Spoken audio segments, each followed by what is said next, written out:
it's like to have it all turn dark gray. I watch the colors drain from the dynamic each day. And did we lose all the fun? Inhaling smoke from your gun. Well, let me explain, my love. Let me explain. Why did this change? Holding back, please speak with honesty. And honestly, held my hand so goddamn perfectly. We're sinking again. I'll let you know, I'll let us go. I'll take the time, I'll leave it alone. Just know that I did all I could to make this last. It couldn't last.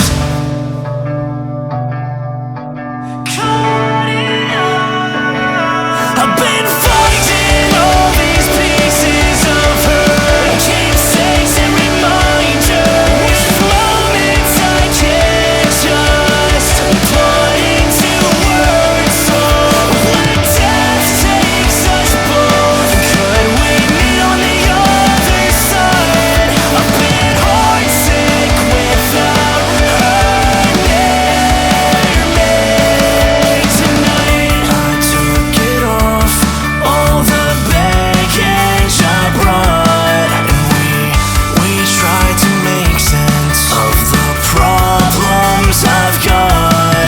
And the last thing I'm left to think about. My name is Wade Lewis. I am 43 years old. I was diagnosed with glioblastoma brain cancer in November of 2019.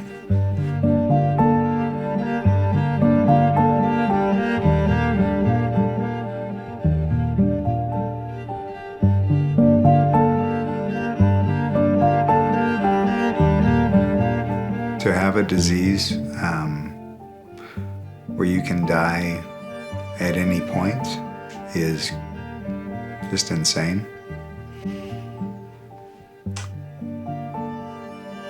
As a survivor of this disease for now 28 months, it sounds great when you look at the statistics. The average survival rate is 12 to 18 months. So 28 sounds great until you think about it from a place of, well, then statistically you're actually potentially closer to death. Every 3 months we go in for a brain scan. Today was the day. Went in. The brain scan was at 9:30 this morning. That period in between receiving your brain scan, that's called scanxiety.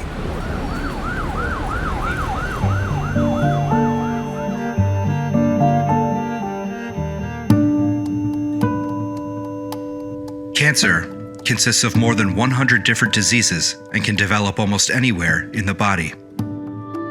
Many cancers form tumors, while some are blood-related and do not result in tumors. Under normal circumstances, your body is constantly creating new cells to replace old ones through the process of cell division. Cancer is characterized when normal cell division is interrupted and abnormal cells divide uncontrollably. The cell abnormality is caused by gene mutations within the DNA of the cell. These rapidly replicating cancer cells can infiltrate and destroy normal body tissue and have the ability to spread throughout the entire body.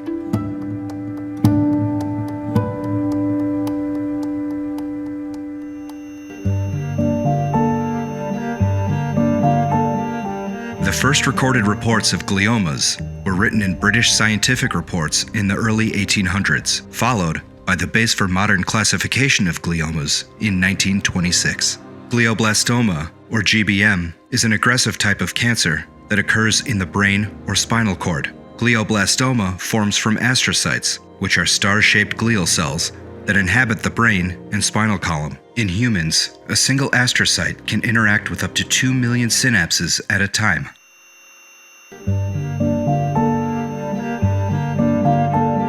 I was flying back from Canada, and Mandy surprised me with tickets to go see Norm Macdonald, the comedian, at Wild Horse Pass Casino. And so she went and bought the tickets, booked the hotel room, and so we went and saw Norm. And then a couple hours later, I had a grand mal seizure there in the hotel, and so was rushed to the hospital. At that point, Mandy called, and that was, it felt like what for you? A long time. A long time, yeah. That I was having the grand mal seizure for. Yeah. And then we went to the hospital, and there, a couple days where just so many questions, and we weren't getting answers, and it was, well, we think, and nobody was really saying anything. And so the way that it happened was I went to sleep for surgery thinking that it was a low-grade glioma.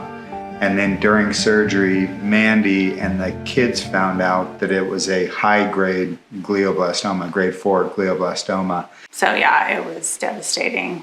We were just hoping for like a successful surgery, pretty treatable, still dangerous, but treatable. And when it wasn't that, I was crushed, wasn't what we were expecting. So, just devastated and in shock.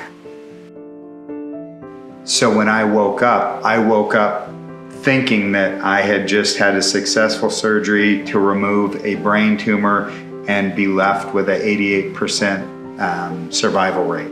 And so when I turned to Mandy, I said, "All right, hey, let's blow this popsicle stand. I feel great, and so let's get out of here." And she kind of burst into tears and went running to grab the doctor, because the doctor had asked that he be in the room when the news came out. And so they both came back in and then let me know that it wasn't the low grade, it was a high grade. So I first met Wade in 2019 when a consult came in for somebody with a glioblastoma, which is a very deadly form of brain cancer. I walked into the room and it was Wade and his lovely wife. And at the same time, I looked at his age and I discovered that Wade and I were all born the same year, the same month. And after we started talking to each other, we discovered that we had a whole lot again in common, because he tended to be very extroverted like myself. And I was like, you know what? I could be the same guy with the same disease today, And that is what brought us together.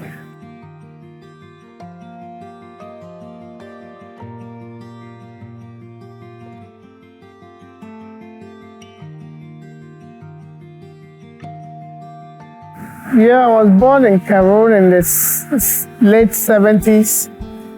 And throughout my whole early childhood, I had uncles who were all mechanics. And I always thought I would grow up to become a car mechanic, at least because my uncles were one. But when I went to middle school, and at that point I became a little bit interested in the science classes. I was like, I like science, but I also like medicine. I thought, maybe having a career as a scientist or even a doctor would be fun. Then when I went to college at the University of Wisconsin in Madison, I was lucky to work in the lab. So at that point, I said to myself, what kind of career can I pursue as a doctor that will allow me to do or to see patients and also to do research, which I was lucky to spend 2 months of my residency program at the James Cancer Hospital. And I took care of patients who were very sick, but yet they were some of the nicest patients I ever met. And I believe that was a big career changer for me, because I always said to myself, how come these patients are very sick? Some knew that their days were numbered, that this was going to take away their life, and yet they were happy. Their families were some of the best families I've ever met. The little help you gave, the more they appreciated you, And at that point, I knew that, this is where I really wanted to devote my own career into cancer, especially brain cancer, to why not take care of this patient, but also find a cure for these patients with this kind of aggressive kind of tumors. Divide my time into what I call 3 main areas. One is to be a doctor where I spend my days taking care of patients. Then the other part at the end of the day is being in the lab, trying to give mice brain cancer and trying to cure brain cancer, because that is the only way you're going to be able to get new drugs into the market to take care of patients. And unfortunately, regardless of how hard you try, each time somebody is diagnosed with a glioblastoma, you know that on average, where even with the most aggressive treatment, you're looking at a median survival of about 14 months. So each time I have a patient, I always have that at the back of my mind. And at the same time, you try to be the doctor you can be, but you also try to give them the hope that we'll continue to do the best, we'll continue to do the research, so that hopefully we'll be able to make this disease something like high blood pressure or diabetes, and not the kind of death sentence it is today.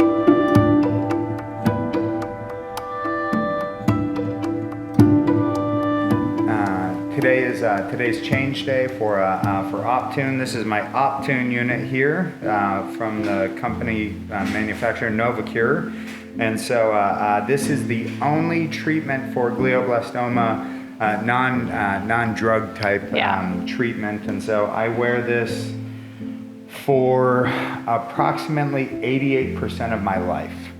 Which is, I take it off every other day for about 4 hours. And so it's this jam-packed time where we take it off.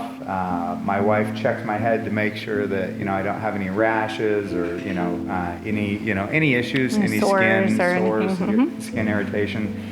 And then I do as much stuff as I can. I work out, I go play basketball, ride my bike, do something like that. And so, so I get it off today. So I have to click the button, turn the power off, and then remove these. So it's a sweaty day in Arizona. It's a sweaty day in Arizona, so they come off pretty easy.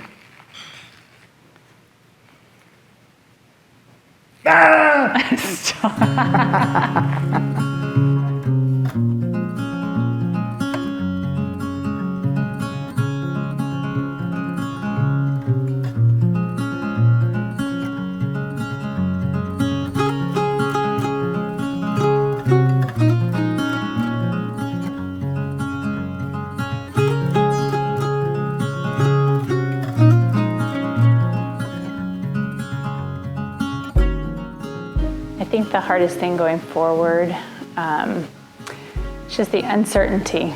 We don't know. This kind of disease can change day by day, week by week, month by month. I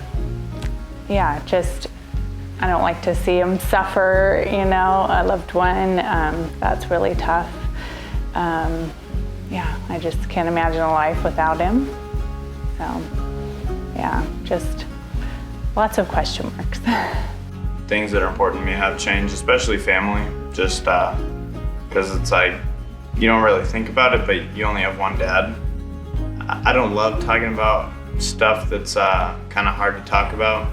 A lot of the times people don't, they ask to be nice, but it's like, do they really care? So sometimes I'm like, I'll just be like, yeah, he's doing good, and but she is doing good at the moment. But I don't go into like great detail. It's really sad to think about, especially for me. So I tend not to talk about it too much. Me and my friends, or my girlfriend especially, we talk about that a good amount. You know, I have a lot of good friends, and my girlfriend's great. You know, she always asks, how's he doing? And we talk about it, you know. And my friends are always great, always asking, you know, how he's doing and stuff like that. And yeah, I have a great group of friends that I feel comfortable talking to about this kind of stuff. And it's good to have those kind of people around, you know, that you can have a shoulder to lean on. We make plans far out, and that's great, but like none of that's guaranteed. And so like looking at today, and so looking at tomorrow, and just, you know, taking everything that you can from each day, loving the people when they're there, and hanging out, playing ball when we can, you know, doing all the different things, vacationing, enjoying life. And so yeah, we try and take as little as we can for granted anymore, and you know, really just, you know, love each other as much as possible. So I feel like when he was first diagnosed, and I think I like posted about it or something, and my friends were asking what happened, and everyone like asked like what happened, and so you kind of like have to tell them. Like, it's hard to explain, because when you think cancer, like, oh, when will he be better? When will he be in remission? And it's like, well, there is like no remission. So I kind of had to, you know, look up the statistics and tell people that it is like not something that can be cured. You look at other people's stories and you think, is that going to be him in a few months, or is he going to be the one, like the very low % chance that like is alive for a long time? I vote for the latter, by the way. Yeah. We all do.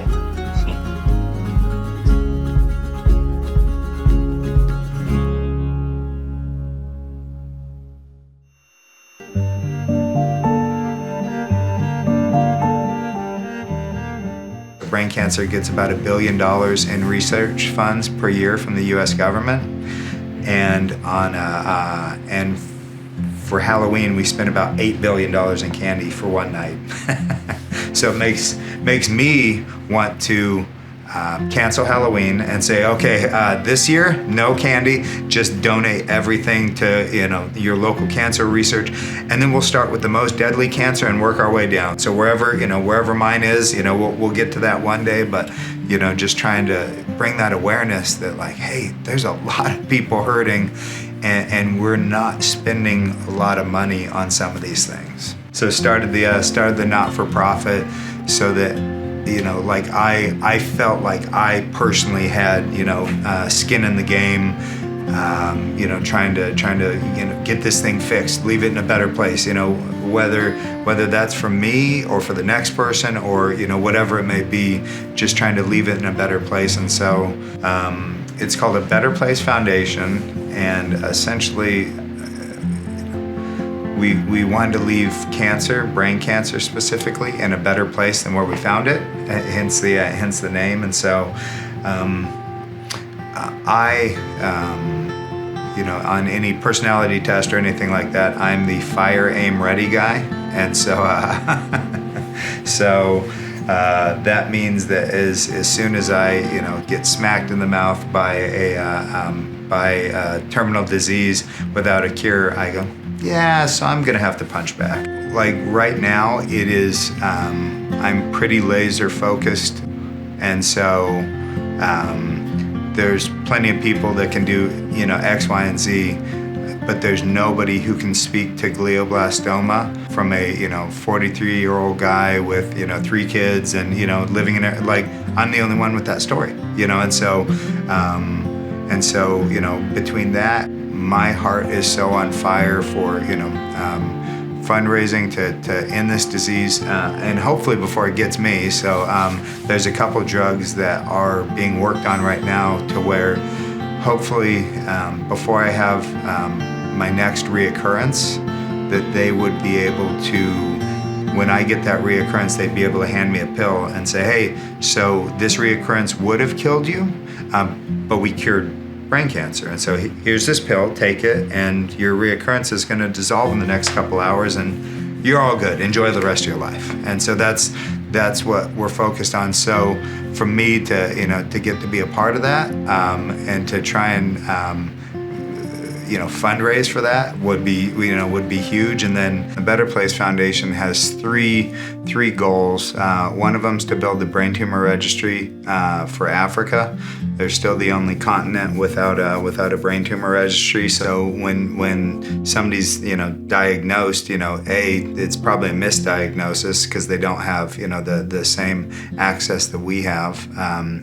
And then two, it's also not helping. So in the global search for a cure, so we're missing millions of brain tumors that would give us a better chance to cure it because we just don't have access to it. So there's a whole data set sitting out there that would be better used in the rest of it. So so that's big. The curing it, and then is the second one. But then onboarding. So onboarding newly diagnosed glioblastoma survivors to the disease, their caregivers. It is such a crazy time in life, and there's just if you don't have it, you really can't understand it. And so when you do meet somebody, like, you just have all these questions for them. And so because you don't have any answers, and there's no, you don't know anyone with this disease. It's so rare that it doesn't roll off the tongue. And so, that's what we're kind of trying to do is to get it to roll off the tongue so that more people know about it. Because you look at the stats are 12 to 18 months. And so his name's Tom Parker, I believe, from the band The Wanted in the UK. He's 33 years old. He died just before he reached 16 months in the disease, 33 years old. And so, that's crazy, to be diagnosed and to be dead within 16 months. And this, he was a rock and roll star. The man toured the world, playing rock and roll, and this disease takes you out. The doctor, when we got diagnosed, he said, hey, just so you know, there's no amount of money that takes this thing away. This kills kings. And so when the doctor said that, I was like, whoa. Because I tell people I'm 4,000 no. I've never lost anything in my life, and so I'm not gonna lose now. And he goes, well, hey, that's a great attitude, but this thing kills kings. It kills billionaires. It kills, so your, whatever you think you have, that's, it can't be stopped, by a positive attitude.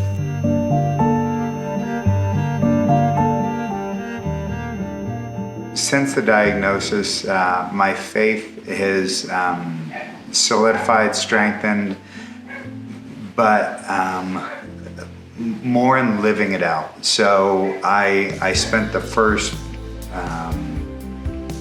majority of my life kind of with words to the kids,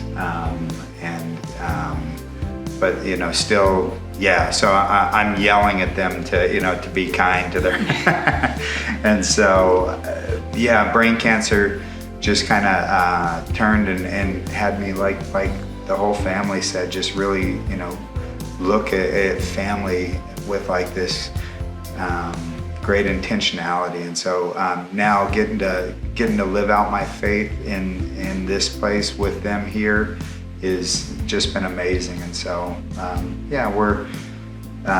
we're dancing in the rain. It's really difficult, but we're still having fun. We're still we're partying until we're not. We're planning Giants games. We're doing a lot of things, just really trying to live every day to the fullest.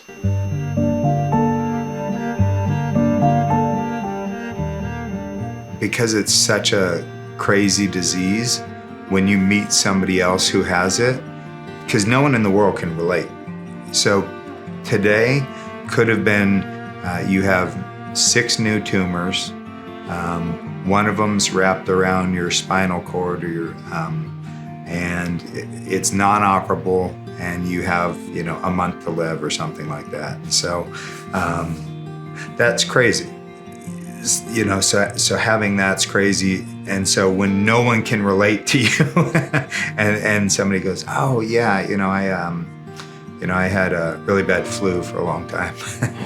One time. And it's like, yes, no, not like that. So now that we've met probably over 20 different people with this disease, it's one of those things to where there's introductions happen, and then you're fast friends because you've never met anyone in the world with this disease, and now all of a sudden, there's a couple people right in front of you with this disease. Have gone on hikes with people, lunches.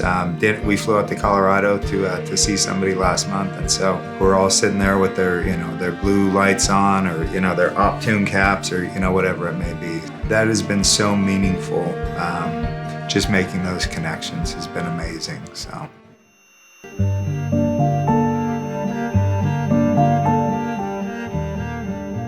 So I met Mandy at the park. Our girls were playing there and we just started talking, and then we met Wade. I think they invited us over for dinner or a party. It was at a time where Wade was working in California, so he was only home on the weekends. So Mandy and I would hang out, Monday through Friday, and then Wade would come home and they'd be busy, and then eventually we got together as a family and became friends. So it kind of grew, and we've eventually traveled the world with them and had a lot of cool experiences together. But we kind of lived in that let's have fun together, jokey space. We never really had walked with each other through difficult times up until that point. And so it made us more open, I think, and brought us closer to kind of share more deeper things that they were going through, that we were going through. So I think in a lot of ways it brought us closer on a much deeper level. This has been our first experience walking with people through a terminal illness. And what's been interesting is his attitude. Honestly, the whole family's attitude towards it. He's super positive. He's maintained a sense of humor through the whole thing, and that's been interesting and fun to be a part of, and also kind of inspiring as a reminder that some of the day-to-day stuff isn't as heavy as we like to make it. So he's kind of been a bright spot, I think, for us. Yeah, one thing I'll say about Wade is he is a disciplined guy. Yes. And through this, he's going on 2 years, and he wears that Optune. He does all the things that are needed to last. And that's admirable to see that, him fight through that. And, because most, would just be like, and they pass pretty quickly. And I think he's, tribute to him for sticking with it and nailing with it. A lot of kudos for that. Yeah, for sure. Because that's a tough dynamic, to work around, changing of everything in life as you know it. So we tried to cook for them, and that turned out to be difficult. Mandy's a vegetarian, Wade was keto, and their kids like junk food. So so we tried some practical stuff like that, but I think in the end they were just like, we just need friends. We just need people to do life with. And so it's also hard to sometimes know how to be there for somebody who's going through something like that. So in the obvious ways we are there, but we also just try to live life with them and enjoy whatever time, we're given. Hey, Wade, how you doing, brother? Any big plans for the weekend? A little bit depends on the news. If it's really bad news, we're going to Europe this for the next month or so. So Wonderful. Any headaches? Any seizures? No headaches. No seizures. I know you had an MRI done today. Let me pull the MRI scan. Then I'll share my screen with you so we can go over the results. So this is an MRI you had 3 months ago on my far left, and this is the one you had today. So when I compare before and today on both of these scans, everything looks great. Nothing has changed. with this disease, it's crazy that you're hoping, best case scenario is stable. I want you to continue to enjoy life to the fullest. I also want you to continue to play tennis and continue to wear that device, I'm trying to hit about 88%, so with Optune. I'm not giving it up easy. I'm gonna keep fighting and fighting and fighting because I want to see my daughter walk down the aisle. I want my boys to have kids and me teach them to fish like I taught my boys to fish, and so I've got a lot of plans. So I'm gonna have to be wrestled off this planet.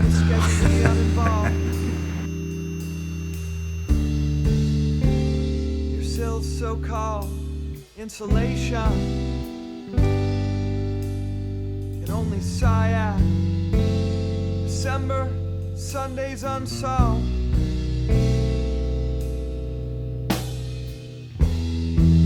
So like the transportation of the sun, you must hold steady to the one who lights your morning, nights, and afternoon. If you should grow angry at the pace of change, don't be afraid to make some plan. December Sunday soon.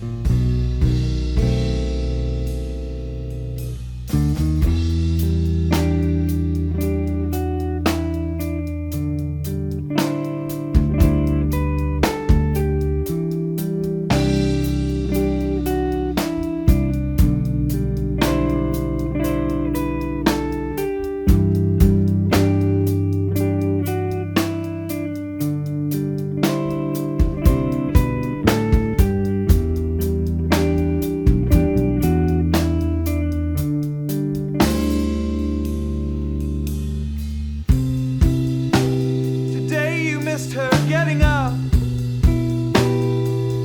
once again. Boy, you've got to listen to me. Promise her you'll rise this day next year from this very bed, from this very bed, from this very